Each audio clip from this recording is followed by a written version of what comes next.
जिन औरतों का हमल गिर जाता हो यानी बच्चे नुकसान हो जाते हों, बहुत इलाज करने के बाद भी कोई फ़ायदा न हुआ हो, उन बहनों के लिए आज की वीडियो में हम एक ऐसे अमल के बारे में बताएंगे जिस पर अमल करने से इंशाअल्लाह ये शिकायत हमेशा के लिए ख़त्म हो जाएगी, अमल गिरने और नुकसान होने से महफूज रहेगा।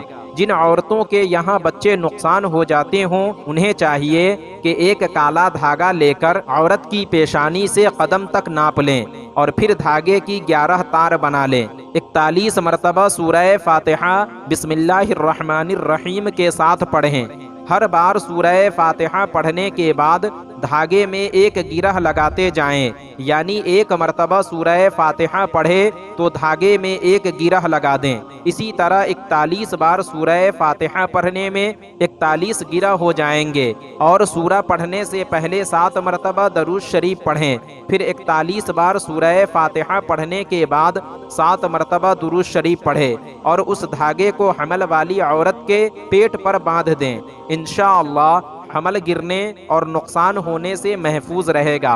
तो नाजरीन, आज की वीडियो में बस इतना ही। उम्मीद करता हूँ आपको हमारी ये वीडियो पसंद आई होगी। वीडियो पसंद आने की सूरत में वीडियो को लाइक और शेयर करें और अभी तक चैनल को सब्सक्राइब नहीं किया तो ज़रूर करें। फिर इंशाअल्लाह हमारी मुलाकात एक और नई वीडियो के साथ होगी। जब तक के लिए अल्लाह हाफिज़।